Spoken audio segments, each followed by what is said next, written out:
नमस्कार, आप सबका स्वागत है। आप देख रहे हैं हिंदी दुनिया से। आज की वीडियो का टॉपिक है कि आज तक किन किन महिला साहित्यकारों को ज्ञानपीठ पुरस्कार मिला है, इसी विषय पर चर्चा की जाएगी। तो चलिए शुरू किया जाए। 1965 से 2022 तक कुल 8 महिला साहित्यकारों को ज्ञानपीठ पुरस्कार दिया गया है। 1965 में पहला ज्ञानपीठ पुरस्कार दिया गया था और तब से लेकर के 2022 तक कुल 8 महिला साहित्यकारों को ज्ञानपीठ पुरस्कार दिया गया है। और अगर कुल लेखकों की बात किया जाए तो अब तक 62 लेखकों को ज्ञानपीठ पुरस्कार दिया गया है। कितने लेखकों को ज्ञानपीठ पुरस्कार दिया गया है? 62 लेखकों को ज्ञानपीठ पुरस्कार दिया गया है। ज्ञानपीठ पाने वाली सबसे पहली महिला है आशापूर्णा देवी। इनको 1976 का ज्ञानपीठ दिया गया था। आशापूर्णा देवी बांग्ला भाषा की कवित्री और उपन्यासकार हैं और इनको इनके उपन्यास प्रथम प्रतिश्रुति के लिए ज्ञानपीठ पुरस्कार दिया गया था। प्रथम प्रतिश्रुति 1964 में प्रकाशित उपन्यास है। प्रथम प्रतिश्रुति की रचना विधा क्या है? यह एक उपन्यास है और यह कब प्रकाशित हुआ था? 1964 में प्रकाशित हुआ था। तो इस तरह से ज्ञानपीठ पुरस्कार पाने वाली पहली महिला आशापूर्णा देवी हैं। 1976 का ज्ञानपीठ वर्ष क्रम में 12वां ज्ञानपीठ है। आशापूर्णा देवी का पहला कहानी संकलन जल और जामुन है, जो 1940 में प्रकाशित हुआ था। आशापूर्णा देवी की प्रमुख कृतियां हैं, इनमें से उपन्यास हैं प्रथम प्रतिश्रुति जो 1964 में प्रकाशित हुआ था, जिसके लिए इनको ज्ञानपीठ पुरस्कार मिला था। सुवर्णलता 1966 में प्रकाशित उपन्यास है। बकुल कथा 1974 में प्रकाशित उपन्यास है। यह उपन्यास त्रयी है और बहुत प्रसिद्ध है। भारत सरकार द्वारा इनको 1976 ईस्वी में पद्मश्री से सम्मानित किया गया। आशापूर्णा देवी के बारे में विस्तार से जानने के लिए हमारे चैनल पर उपलब्ध इस वीडियो को देखिए। ज्ञानपीठ पुरस्कार पाने वाली दूसरी महिला अमृता प्रीतम हैं। इनको 1981 का ज्ञानपीठ पुरस्कार दिया गया था और यह वर्ष क्रम में 17वां ज्ञानपीठ है। अमृता प्रीतम को उनके काव्य संग्रह कागज ते कैनवस के लिए ज्ञानपीठ पुरस्कार से सम्मानित किया गया था। अमृता प्रीतम पंजाबी भाषा की पहली कवित्री मानी जाती हैं। इन्होंने पंजाबी के साथ साथ हिंदी में भी लेखन किया है और यह ज्ञानपीठ पुरस्कार पाने वाली पंजाबी की पहली साहित्यकार हैं। अमृता प्रीतम की चर्चित कृतियां हैं सुने हदे। यह एक लंबी कविता है जिसके लिए इनको 1956 का साहित्य अकादमी पुरस्कार मिला था। अज आँखा वारिस शाह नू, इसका हिंदी में अनुवाद है आज मैं वारिस शाह का आह्वान करती हूँ। यह अंग्रेजी में इसका अनुवाद है ओड टू वारिस शाह। अमृता प्रीतम को उनकी इस मार्मिक कविता के लिए सबसे ज्यादा याद किया जाता है। यह कविता सूफी कवि वारिस शाह को संबोधित है। रसीदी टिकट 1976 में प्रकाशित इनकी आत्मकथा है। 5 वर्ष लंबी सड़क उपन्यास है। पिंजर उपन्यास है।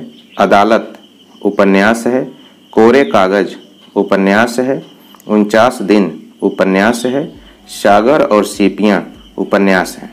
ये सारी रचनाएं बहुत इंपॉर्टेंट हैं। पिंजर उपन्यास पर चंद्र प्रकाश द्विवेदी द्वारा इसी नाम से एक हिंदी फिल्म भी बनाई गई थी। सागर और सीपियां पर कादम्बरी नाम से फिल्म बनी थी। अमृता प्रीतम को 1969 में पद्मश्री से सम्मानित किया गया और 2004 में इनको भारत का दूसरा सबसे बड़ा सम्मान पद्म विभूषण भी प्राप्त हुआ था। ज्ञानपीठ पाने वाली तीसरी महिला हैं महादेवी वर्मा। महादेवी वर्मा को 1982 का ज्ञानपीठ पुरस्कार दिया गया था और इनके काव्य संग्रह यामा के लिए दिया गया था। महादेवी वर्मा हिंदी की साहित्यकार हैं और यह ज्ञानपीठ पुरस्कार पाने वाली हिंदी की पहली महिला साहित्यकार हैं। अगर हिंदी के पहले साहित्यकार की बात किया जाए तो हिंदी के पहले साहित्यकार सुमित्रानंद पंत हैं, जिनको ज्ञानपीठ पुरस्कार से सम्मानित किया गया था। लेकिन महादेवी वर्मा हिंदी की पहली महिला साहित्यकार हैं और इनको जो ज्ञानपीठ मिला है वह वर्ष क्रम में 18वां ज्ञानपीठ है। तो इस तरह से 1981 में अमृता प्रीतम को ज्ञानपीठ मिलने के बाद ठीक अगले साल 1982 में फिर एक महिला साहित्यकार को ज्ञानपीठ पुरस्कार से सम्मानित किया गया। यामा की रचना विधा क्या है? तो यामा एक काव्य संग्रह है। महादेवी वर्मा के 8 कविता संग्रह हैं। कितने कविता संग्रह हैं? 8 कविता संग्रह हैं। निहार 1930 में प्रकाशित, रश्मि 1932 में प्रकाशित, नीरजा 1934 में प्रकाशित, सांध्य गीत 1936 में प्रकाशित। निहार इनका पहला काव्य संग्रह है। महादेवी वर्मा का सबसे पहला काव्य संग्रह जो प्रकाशित हुआ वह निहार है। इन चारों काव्य संग्रहों की कविताओं को एक साथ बृहदाकार रूप में यामा शीर्षक से 1936 में प्रकाशित किया गया था। कब प्रकाशित किया गया था? 1936 में प्रकाशित किया गया था। दीपशिखा काव्य संग्रह 1942 में प्रकाशित हुआ। सप्तपर्णा यह अनुदित है, यह 1959 में प्रकाशित हुआ। प्रथम आयाम यह 1974 में प्रकाशित काव्य संग्रह है और अग्निरेखा 1990 में प्रकाशित काव्य संग्रह है। अतीत के चलचित्र 1941 में प्रकाशित हुआ। स्मृति की रेखाएं 1943 में प्रकाशित हुआ। यह दोनों रेखा चित्र हैं। इन दोनों की रचना विधा क्या है? यह दोनों रेखा चित्र हैं। संस्मरण पथ के साथी 1956 में प्रकाशित हुआ और मेरा परिवार 1972 में प्रकाशित हुआ। इन दोनों रचनाओं की रचना विधा संस्मरण है। श्रृंखला की कड़ियां 1942 में प्रकाशित हुआ, इसकी रचना विधा निबंध है। क्षणदा 1956 में प्रकाशित हुआ, इसकी रचना विधा ललित निबंध है। और गिल्लू और नीलकंठ इनकी कहानियों का संग्रह है। तो यह महादेवी वर्मा का गद्य साहित्य है और अतीत के चलचित्र, स्मृति की रेखाएं, पथ के साथी, मेरा परिवार, श्रृंखला की कड़ियां, क्षणदा, ये सभी महत्वपूर्ण रचनाएं हैं, परीक्षाओं में अक्सर पूछी जाती हैं। 1923 में इलाहाबाद से प्रकाशित चांद पत्र का इन्होंने संपादन संभाला और 1955 में इलाहाबाद में साहित्यकार संसद की स्थापना की और पंडित इलाचंद्र जोशी के सहयोग से साहित्यकार का संपादन संभाला। तो 2 पत्र पत्रिकाओं का इन्होंने संपादन किया, एक चांद और दूसरा साहित्यकार। 1956 में इनको पद्म भूषण से सम्मानित किया गया और 1988 में इनको मरणोपरांत पद्म विभूषण से सम्मानित किया गया। इस बारे में विस्तार से जानने के लिए एक वीडियो ज्ञानपीठ पुरस्कार विजेता हिंदी की पहली महिला साहित्यकार नाम से हमारे चैनल पर उपलब्ध है, इसको आप लोग देखिए। ज्ञानपीठ पाने वाली चौथी महिला कुर्तुलैन हैदर हैं। इनको 1989 का ज्ञानपीठ पुरस्कार दिया गया था। कुर्तुलैन हैदर उर्दू भाषा की साहित्यकार हैं। 1989 का जो ज्ञानपीठ इनको दिया गया था वह वर्ष क्रम में 25वां ज्ञानपीठ है और इनको ज्ञानपीठ उर्दू साहित्य में संपूर्ण योगदान के लिए मिला। 1983 से ज्ञानपीठ पुरस्कार समग्र रचना कर्म या साहित्य में संपूर्ण योगदान के लिए दिया जाने लगा। 1965 से 1982 तक ज्ञानपीठ पुरस्कार किसी कृति के लिए दिया जाता था। 1945 में उनका प्रथम कहानी संकलन शीशे का घर प्रकाशित हुआ। 1946 में इनका प्रथम उपन्यास मेरे भी सनम खाने प्रकाशित हुआ। मेरे भी सनम खाने इनका प्रथम उपन्यास है और शीशे का घर इनका पहला कहानी संकलन है। 1959 में इनका सबसे प्रसिद्ध उपन्यास आग का दरिया प्रकाशित हुआ। यह अक्सर परीक्षाओं में पूछा जाता है कि आग का दरिया किसकी रचना है, तो इसका उत्तर होगा कुर्तुलैन हैदर की रचना है। 1990 में चांदनी बेगम प्रकाशित हुआ और इनकी एक लंबी कहानी है, यह भी बड़ी प्रसिद्ध है, अगले जन्म मोहे बिटिया न कीजो। इनके कुछ कहानी संग्रह हैं। सितारों से आगे 1947 में प्रकाशित, शीशे के घर 1952 में प्रकाशित, पतझड़ की आवाज 1967 में प्रकाशित, रोशनी की रफ्तार 1982 में प्रकाशित। ये इनके प्रसिद्ध कहानी संग्रह हैं। ज्ञानपीठ पुरस्कार पाने वाली 5वीं महिला महाश्वेता देवी हैं। इनको 1996 का ज्ञानपीठ पुरस्कार दिया गया था। महाश्वेता देवी बांग्ला भाषा की साहित्यकार हैं और यह ज्ञानपीठ पुरस्कार से सम्मानित होने वाली बांग्ला की दूसरी महिला साहित्यकार हैं। पहली 1976 में सम्मानित होने वाली आशापूर्णा देवी हैं और 1996 का जो ज्ञानपीठ पुरस्कार इनको मिला वह वर्ष क्रम में 32वां ज्ञानपीठ है और 1996 में ज्ञानपीठ पुरस्कार इन्हें नेल्सन मंडेला के हाथों प्रदान किया गया था। झांसी की रानी महाश्वेता देवी की प्रथम गद्य रचना है जिसका प्रकाशन 1956 में हुआ था। महाश्वेता देवी की प्रथम गद्य रचना कौन है? झांसी की रानी है। महाश्वेता देवी की प्रमुख कृतियां हैं अरणेण अधिकार, 1084 की मां, नटी, रुदाली, मातृ छवि, अग्निगर्भ, माहेश्वर, ग्राम बांग्ला। अरणेण अधिकार का हिंदी अनुवाद जंगल के दावेदार के नाम से हिंदी पाठकों के लिए उपलब्ध है और अरणेण अधिकार के लिए 1979 के साहित्य अकादमी पुरस्कार से इनको सम्मानित किया गया और यह उपन्यास आदिवासी नेता बिरसा मुंडा की गाथा है। 1084 की मां पर इसी नाम से 1998 में फिल्मकार गोविंद निहलानी ने फिल्म बनाई है, तो यह भी इनका एक बहुत प्रसिद्ध उपन्यास है। और रुदाली उपन्यास पर कल्पना लाजमी ने रुदाली नाम से एक फिल्म बनाई थी। महाश्वेता देवी को 1979 में साहित्य अकादमी पुरस्कार से सम्मानित किया गया और 1986 में पद्मश्री से सम्मानित किया गया। इनको जो साहित्य अकादमी पुरस्कार दिया गया पीछे चर्चा हो चुकी है, इनके उपन्यास अरणेण अधिकार के लिए दिया गया। ज्ञानपीठ पाने वाली 6वीं महिला है इंदिरा गोस्वामी। इंदिरा गोस्वामी को 2000 का ज्ञानपीठ पुरस्कार दिया गया और इंदिरा गोस्वामी असमिया भाषा की साहित्यकार हैं। इंदिरा गोस्वामी का पूरा नाम है इंदिरा रायसम गोस्वामी। सन 2000 में जो इनको ज्ञानपीठ पुरस्कार दिया गया था वह वर्ष क्रम में 36वां ज्ञानपीठ पुरस्कार है। इनकी प्रमुख कृतियां हैं चेनाबर स्रोत जो 1972 में प्रकाशित हुआ था, इसकी रचना विधा उपन्यास है। नीलकंठी ब्रज 1976 में प्रकाशित हुआ था, यह इनका प्रसिद्ध उपन्यास है।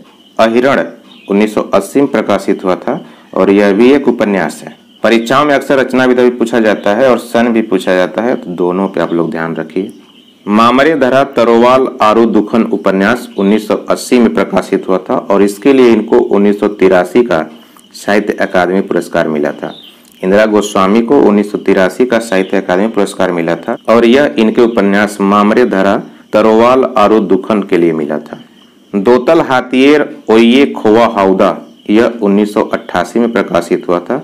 इसका अंग्रेजी अनुवाद the moth eaten howdah of a tusker इनका प्रसिद्ध उपन्यास है और यह उपन्यास इनको सबसे ज्यादा प्रिय था। तेज आरु धूलिरे दूसरित पृष्ठा यह 1994 में प्रकाशित उपन्यास है जिसका अंग्रेजी अनुवाद ब्लड स्टेन्ड पेजेज के नाम से उपलब्ध है और यह तीनों उपन्यास इनके प्रसिद्धि का कारण है। छिन्नमस्तार मानुहटो 2001 में प्रकाशित हुआ। इसका अंग्रेजी अनुवाद द मैन फ्रॉम छिन्नमस्ता यह इनका एक प्रसिद्ध उपन्यास है। दक्षिणी कामरूप की गाथा उपन्यास पर हिंदी टीवी धारावाहिक तथा असमिया में अदाज नाम से फिल्म भी बन चुकी है। छिन्नमस्तार मानुहटो के लिए भी इंदिरा गोस्वामी बहुत प्रसिद्ध हैं। इनकी आत्मकथा अधलिखा दस्तावेज या द अनफिनिश्ड ऑटोबायोग्राफी नाम से 1988 में प्रकाशित हुई। इनकी आत्मकथा का नाम क्या है? अधलिखा दस्तावेज, जिसका अंग्रेजी है अनफिनिश्ड ऑटोबायोग्राफी। यह उपन्यास की शैली में लिखी गई है। यह एक आत्मकथात्मक उपन्यास है और इसमें उन्होंने अपनी जिंदगी के तमाम संघर्षों पर रोशनी डाली है।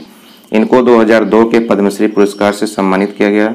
ज्ञानपीठ पाने वाली 7वीं महिला प्रतिभा राय हैं। इनको 2011 के ज्ञानपीठ पुरस्कार से सम्मानित किया गया। प्रतिभा राय ओडिया भाषा की साहित्यकार हैं। 2011 का ज्ञानपीठ वर्ष क्रम में 47वां ज्ञानपीठ है। 47वें ज्ञानपीठ पुरस्कार से इनको सम्मानित किया गया। इनकी जो प्रमुख कृतियां हैं, इनका सबसे पहला उपन्यास वर्षा बसंत बैसाख है जो 1974 में प्रकाशित हुआ। इनका पहला उपन्यास कौन है? वर्षा बसंत बैसाख है। शिलापदम इनका उपन्यास है जो हिंदी में कोराणक नाम से उपलब्ध है। याज्ञसेनी इनका उपन्यास है जो 1984 में प्रकाशित हुआ और जिसका हिंदी अनुवाद द्रौपदी है। शिलापदम का हिंदी अनुवाद कोराणक और याज्ञसेनी का हिंदी अनुवाद द्रौपदी हिंदी में काफी पढ़े जाने वाले उपन्यासों में से हैं। उत्तर मार्ग उपन्यास है जो 1988 में प्रकाशित हुआ। महामोह उपन्यास है जो 1998 में प्रकाशित हुआ। मगनमती उपन्यास 1999 में प्रकाशित हुआ। उत्तर मार्ग और महामोह इनके प्रमुख उपन्यास हैं। उपन्यास मगनमती 1999 के महाचक्रवात पर आधारित है और यह इनकी सर्वोत्कृष्ट रचना है। सबसे ज्यादा प्रसिद्ध रचना कौन है? मगनमती। प्रतिभा राय ने उड़ीसा की बोंडा पहाड़ियों के बोंडा जनजाति पर नृशास्त्रीय अध्ययन किया जो अधिभूमि के नाम से प्रकाशित हुआ। किस नाम से प्रकाशित हुआ? अधिभूमि के नाम से प्रकाशित हुआ और इसे नृशास्त्रीय अध्ययन पर एक श्रेष्ठ कृति माना जाता है। ज्ञानपीठ पाने वाली 8वीं महिला है कृष्णा सोबती। कृष्णा सोबती को 2017 का ज्ञानपीठ दिया गया और कृष्णा सोबती हिंदी की साहित्यकार हैं। हिंदी के लिए ज्ञानपीठ पाने वाली कृष्णा सोबती दूसरी महिला साहित्यकार हैं। पहली महिला साहित्यकार महादेवी वर्मा है जिनको 1982 में ज्ञानपीठ पुरस्कार मिला था। 2017 में कृष्णा सोबती को जो ज्ञानपीठ पुरस्कार मिला वह वर्ष क्रम में 53वां ज्ञानपीठ पुरस्कार है। कृष्णा सोबती की कुछ कृतियां हैं। डार से बिछुड़ी यह 1958 में प्रकाशित हुआ। इसका हिंदी अनुवाद घर के दरवाजे से अलग नाम से उपलब्ध है। मित्रों मरजानी 1967 में प्रकाशित हुआ। यारों के यार 1968 में प्रकाशित हुआ। डार से बिछुड़ी या घर के दरवाजे से अलग 1958 में प्रकाशित ऐसा उपन्यास था जिसकी कहानी पूर्व विभाजन भारत पे आधारित थी। सोबती को प्रसिद्धि उनके उपन्यास मित्रों मरजानी ने दिलाई थी। तीन पहाड़ 1968 में प्रकाशित हुआ।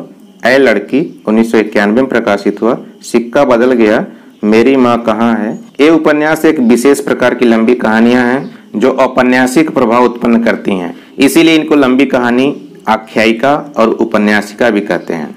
इनके कुछ उपन्यास हैं। सूरजमुखी अंधेरे के जो 1972 में प्रकाशित हुआ। जिंदगी नामा जिंदा रुख 1979 में प्रकाशित हुआ। जिंदगी नामा के लिए इनको 1980 में साहित्य अकादमी पुरस्कार मिला था। दिलो दानिश 1993 में प्रकाशित हुआ। हम हसमत जो 3 भागों में है, इनका बहुत प्रसिद्ध संस्मरण है। इन्होंने हसमत नाम से भी लेखन कार्य किया है। इनकी कहानियां बादलों के घेरे नामक संग्रह में संकलित हैं। बादलों के घेरे कहानी संग्रह है। अब एक प्रश्न आपके लिए, इसका उत्तर आप लोग कमेंट बॉक्स में दीजिए। प्रश्न है कि अमृता प्रीतम को ज्ञानपीठ पुरस्कार किस कृति के लिए दिया गया था? विकल्प है पिंजर, कागज थे कैनवास, रसीदी टिकट, कोरे कागज। तो दोस्तों उम्मीद है कि यह वीडियो को पसंद आई होगी। वीडियो अगर पसंद आई है तो लाइक कीजिए, कमेंट कीजिए और वीडियो को शेयर कीजिए। और अगर आप हमारे चैनल पर नए हैं तो हमारे चैनल को सब्सक्राइब कीजिए। सब्सक्राइब करने के बाद बेल आइकन को प्रेस करना मत भूलिएगा, ताकि न्यू वीडियोज के अपलोड होने की सूचना आपको तुरंत मिले। मिलते हैं अगली वीडियो में, तब तक के लिए नमस्कार। आपका दिन शुभ हो।